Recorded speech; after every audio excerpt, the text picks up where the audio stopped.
Assalamualaikum warahmatullahi wabarakatuh. Kami dari kelompok 4 mata kuliah Marketing Planning kelas 6C dengan dosen pengampu Bapak Yudi Helpi MSM akan mempresentasikan hasil kerja kelompok kami, yaitu mengenai rencana pemasaran UMKM Dimsum Teh Irma. Sebelumnya izinkan kami memperkenalkan anggota kelompok kami, yaitu yang pertama ada Aulia Wardatul Umah, yang kedua ada Risma Handayani, yang ketiga ada Uju Fitriani, yang keempat ada Dea Tasa Febriantika, yang kelima ada Dea Febrianti, dan yang terakhir ada Lia Nuraini. Sebelum membahas lebih lanjut mengenai rencana pemasarannya, kita akan membahas terlebih dahulu profil usaha Dimsum Teh Irma. Usaha Dimsum Teh Irma merupakan UMKM yang berdiri pada tahun 2017. Meski awalnya berjualan di depan rumah, saat ini Dimsum Teh Irma memiliki 4 cabang yang tersebar di beberapa titik di daerah Karawang. Cabang yang pertama buka di Jalan Kertabumi dan 3 cabang yang lainnya yaitu di Teluk Jambe dekat kampus Unsika, di Lamaran, serta Kosambi. Selain membuka cabang, Dimsum Teh Irma juga memiliki reseller tersendiri. Menu favorit dari Dimsum Teh Irma yaitu sudah jelas tentunya dimsumnya, baik goreng maupun kukusnya. Selain itu, Dimsum Teh Irma juga menyediakan produk dimsum yang mentah. Nah, ciri khas dari Dimsum Teh Irma ini adalah sambal. Sambalnya yang sangat Indonesia banget, berbeda dengan dimsum yang lain. Selain dimsum, ada beberapa pilihan menu lainnya seperti kondrok, cilok cuangki, sayap mercon, mie pedas mampus, cibai, dan masih banyak lagi. Kemudian tema dari kedainya pun unik, serba berwarna pink, dan untuk produk dimsumnya dibanderol dari harga Rp18.000 hingga Rp60.000 per paket. Sedangkan untuk harga menu lainnya yaitu bervariatif. Kemudian ada daftar harga produk Dimsum Teh Irma, bisa dilihat dari tabel berikut. Selain produk dimsum, ada beberapa produk lainnya juga, yaitu dibanderol dari harga Rp18.000 hingga Rp60.000. Selanjutnya yaitu target pasar. Dalam menentukan target pasar, UMKM Dimsum Teh Irma adalah seluruh daerah Karawang dan ditujukan kepada perempuan atau laki-laki berusia 10-25 tahun, menyukai berbagai makanan berkualitas dan aman, penyuka makanan pedas dan gurih. Menentukan target audiens. Dalam menentukan target audiens, UMKM Dimsum Teh Irma adalah ditujukan kepada perempuan atau laki-laki berusia 10-25 tahun, menyukai berbagai makanan berkualitas dan aman, dan penyuka makanan pedas dan gurih. Kemudian untuk marketing communication tools, yang pertama yaitu iklan. Dalam komunikasi pemasaran di Dimsum Teh Irma, kita penyampaian pesan kepada layak luas melalui sarana seperti radio, internet, papan reklame, brosur, sosial media, dan perangkat komunikasi teknologi seluler lainnya. Yang kedua yaitu promosi. Dalam komunikasi pemasaran, Dimsum Teh Irma ini melakukan promosi guna untuk mempercepat penjualan seperti kupon dan memberikan diskon di hari-hari tertentu. Yang ketiga yaitu hubungan masyarakat. Dalam komunikasi pemasaran terpadu di Dimsum Teh Irma ini diluncurkan melalui news atau press release atau event sponsorship untuk membangun kepercayaan dan kredibilitas dengan menghadirkan produk, perusahaan, atau individu secara proaktif. Selanjutnya, ada segmentasi, targeting, positioning. Segmentasi Dimsum Teh Irma adalah yang pertama demografis, usia 10-25 tahun, perempuan dan laki-laki, pelajar atau mahasiswa atau umum. Yang kedua geografis, di kota ataupun desa di Karawang. Yang ketiga psikografis, penyuka makanan berbahan dasar ayam dan tepung, dan menyukai makanan pedas atau gurih. Selanjutnya, targeting. Dalam menentukan targeting, UMKM Dimsum Teh Irma adalah ditujukan kepada perempuan atau laki-laki berusia 10-25 tahun, menyukai berbagai makanan berkualitas dan aman, dan penyuka makanan pedas dan gurih. Kemudian yang terakhir, positioning.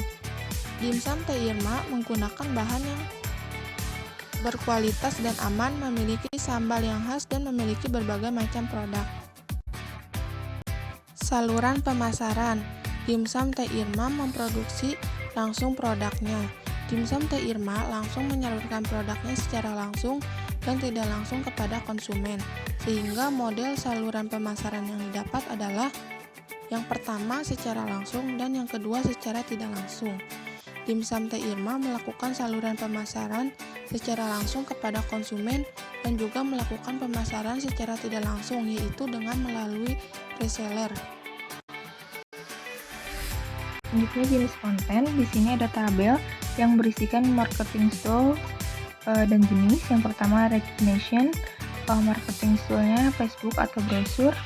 Terus jenisnya ada foto atau artikel. Yang kedua ada action, marketing toolnya Instagram, WhatsApp dan Facebook. Jenisnya memposting foto dan video. Selanjutnya Key Performance Indicator atau KPI. Untuk mengukur keberhasilan strategi pemasaran, perlu sebuah indikator penilaian yang sering disebut dengan KPI. Agar rencana efektif, perlu membuat KPI di setiap kegiatan pemasaran dan marketing tools yang akan digunakan. Berisikan matrik penilaian. KPI akan menjadi patokan kinerja pemasaran usaha agar sesuai dengan tujuan awalnya. Adapun KPI pemasaran Dimsum Teh Irma adalah sebagai berikut. Bisa dilihat pada tabel, berisikan sasaran, target, dan yang dicapai. Yang pertama konsumen baru, targetnya 100 orang. Yang kedua pengikut media sosial, targetnya 500 sampai 1000 orang. Yang ketiga penjualan produk, targetnya 200 item. Yang dicapainya masih kosong karena ini masih rencana. Selanjutnya adalah mengembangkan rencana untuk komunikasi pemasaran dan pengaruh. Menetapkan tujuan dan anggaran. Tujuan. Dalam menetapkan tujuan perencanaan untuk komunikasi pemasaran Dimsum Teh Irma, yaitu menetapkan tujuan sebagai berikut. Yang pertama, meningkatkan penjualan. Yang kedua, menciptakan strategi yang baik. Yang ketiga, menciptakan hubungan dengan konsumen. Yang keempat, menciptakan distribusi pemasaran. Yang kelima, memberikan informasi produk kepada konsumen. Yang keenam, memiliki komunikasi yang baik dengan konsumen. Yang terakhir, menentukan cara melakukan promosi. Selanjutnya adalah anggaran. Dan untuk menghitung rencana anggaran dalam pemasaran, metode penjualan anggaran yang disusun berdasarkan persentase tertentu terhadap penjualan adalah menentukan sasaran pangsa pasar, menetapkan persentase pasar yang harus dijangkau dalam program pengiklanan. Selanjutnya ada rencana anggaran pemasaran. Pengeluaran terdiri dari kampanye pemasaran, yaitu anggaran sebesar 500.000. Selanjutnya sosial media, anggarannya sebesar 500.000. Desain dan cetak baliho atau brosur yang memiliki anggaran 650.000. Mempertimbangkan masalah hukum, peraturan, sosial, dan etika yang relevan. Masalah hukum dan peraturan menggunakan yang pertama Undang-Undang Penyiaran Nomor 32 Tahun 2002, yang kedua Undang-Undang Nomor 8 Tahun 1999, yang ketiga Undang-Undang Nomor 28 Tahun 2014. Yang pertama, memberikan informasi kepada konsumen bahwa Dimsum Teh Irma memiliki banyak menu yang harus dicoba agar konsumen bisa merasakan semua menu yang ada di kedai Dimsum Teh Irma. Yang kedua, menyampaikan kepada konsumen jika ingin membeli Dimsum Teh Irma yang mentah harus disimpan di kulkas terlebih dahulu. Yang ketiga, Dimsum Teh Irma selalu membuat produk dengan olahan yang masih fresh sehingga standar kualitas dan kelezatannya terjaga dengan baik.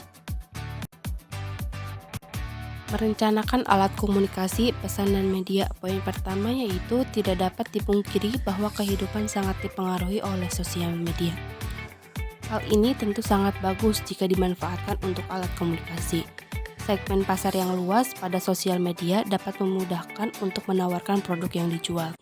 Poin kedua yaitu alat komunikasi pemasaran UMKM Dimsum Teh Irma ini dilakukan lewat saluran media sosial. Keterlibatan media sosial sebagai sarana promosi membuat UMKM ini mampu menjangkau serta berinteraksi dengan penggunanya di saat yang sama. Dimsum Teh Irma menggunakan sosial media seperti Facebook, Instagram, dan WhatsApp. Sosial media ini digunakan sebagai alat komunikasi baik untuk promosi maupun untuk pemesanan. Selanjutnya, merencanakan untuk analisis pra-pengujian dan pasca pelaksanaan. Dimsum Teh Irma melakukan analisis pelaksanaan perencanaan komunikasi pemasaran dengan cara yang pertama, analisis sebelum pelaksanaan. Dimsum Teh Irma melakukan pemasaran secara online dan pastinya mengkomunikasikan pemasaran pun via online seperti di Instagram dan Facebook. Dimsum Teh Irma mengkomunikasikan pemasarannya dengan cara sering membuat konten tentang produknya kemudian di-upload ke media sosial. Dengan cara ini dapat dianalisis akan banyak konsumen yang menonton konten tersebut sehingga membuat para konsumen penasaran dan tergiur ingin membeli produk dari Dimsum Teh Irma ini. Kemudian, para konsumen juga dianalisis akan memberikan feedback dengan cara memberikan testimoni terhadap produk kita bahkan mereviewnya di sosial media mereka dan men-tag ke akun sosial media Dimsum Teh Irma. Analisis sesudah pelaksanaan.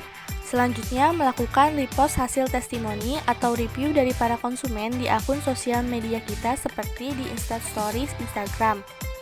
Hal ini dianalisis dapat meningkatkan komunikasi pemasaran dengan adanya testimoni dari para pelanggan juga diharapkan dapat meningkatkan kualitas produk kita. Lalu di sini ada menjadwalkan, menerapkan, dan evaluasi kampanye. Kami menjadwalkan melakukan berbagai kegiatan komunikasi pemasaran seperti diskon, kampanye pemasaran, mencetak baliho atau brosur. Jenis kegiatannya yaitu ada diskon pada hari-hari tertentu dan pada awal bulan yaitu pada tanggal 1 sampai 3. Lalu ada kampanye di setiap Sabtu Minggu menggunakan media sosial. Lalu ada mencetak browser pada tanggal akhir bulan yaitu tanggal 29 atau 30. Dimsum Teh Irma dalam melaksanakan jadwal jam buka mingguan yaitu pada pukul 9 pagi sampai 9 malam. Karena dalam penjualan Dimsum Teh Irma melakukan pemasaran secara langsung kepada konsumen dan juga melakukan pemasaran secara tidak langsung yaitu melalui Grab dan Shopee Food. Untuk mempertahankan konsumen yang loyal, biasanya Dimsum Teh Irma melakukan potongan harga di hari tertentu, seperti hari kemerdekaan, Jumat Berkah, dan hari tertentu lainnya. Kemudian, cara mempertahankan usaha ini dengan melakukan sebuah evaluasi, yaitu dengan adanya potongan harga tersebut, dapat memberikan sebuah dampak positif pada produk Dimsum Teh Irma. Jadi, kesimpulannya, perencanaan pemasaran pada UMKM Dimsum Teh Irma sendiri merupakan suatu bagian dari suatu desain untuk mencapai suatu tujuan. Tujuannya yaitu untuk menciptakan nilai bagi konsumen dalam kondisi tetap menguntungkan UMKM Dimsum Teh Irma, atau dalam konsep pemasaran saat ini, suatu hubungan yang saling menguntungkan. Dimsum Teh Irma memiliki 4 cabang yang tersebar di beberapa titik Karawang. Selain membuka cabang, Dimsum Teh Irma juga memiliki reseller tersendiri. Tidak hanya dimsum goreng dan kukus saja, melainkan ada beberapa jenis menu lainnya seperti corn dog, cilok cuangki, sayap mercon, mie pedas, mampus, kibay, dan banyak lagi. Dimsumnya dibanderol dengan harga 18.000 hingga 60.000 per paket, sedangkan untuk harga menu lainnya bervariatif. Oke, sekian presentasi dari kelompok kami mengenai perencanaan pemasaran UMKM Dimsum Teh Irma. Mohon maaf bila ada kesalahan dalam penyampaiannya. Terima kasih atas perhatiannya. Wassalamualaikum warahmatullahi wabarakatuh.